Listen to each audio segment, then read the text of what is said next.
Thank you for the video. Figured I'd show you something real quick, give you an idea as to how I help train hitters.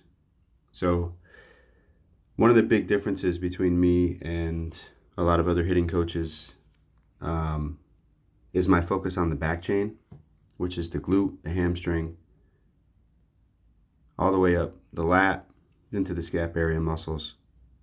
And the initial move oftentimes is what puts a hitter into a position that can get him in trouble as he faces high level pitching.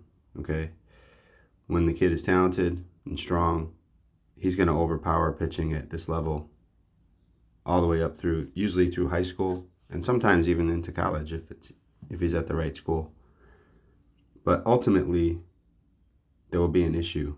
Okay, and this is a common thing that I see, which is loading into the quad. All right, so you see him sitting back sideways more towards the catcher and going down into his knee.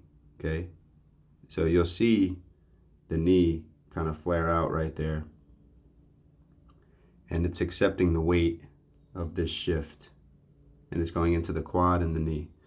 The body doesn't like that position, so it's oftentimes when we swing, you're going to stand back up, and that's going to cause you to be over balls and stuff like that.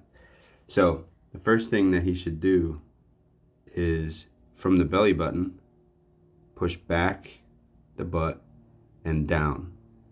Then there will still be some flexion in the knee, but he won't be bending the knee.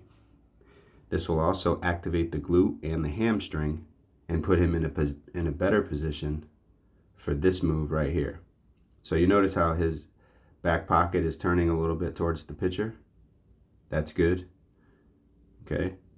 And then as he moves out here, if you notice the relationship between his front arm and his front leg, I believe should be closer right here and then separate here. Instead, it's already back.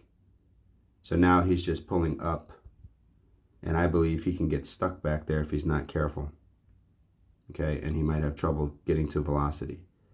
Now, the turn, as he lands here, you'll notice how his hands have to come down a bit because they're so high.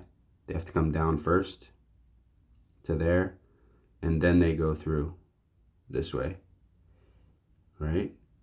He does a really good job at the turn part, but if he could eliminate this part, okay, the hands going down, if he could just load to here, then his hands would be starting here and he would just have to turn, and this would be his swing. Okay, so there could be some stuff that's eliminated that will make him even quicker because his turn is great. This part here he does really, really well. You'll notice his front shoulder works up. That's really good instead of working out that way like most kids do. He maintains the space between his elbows, which is good.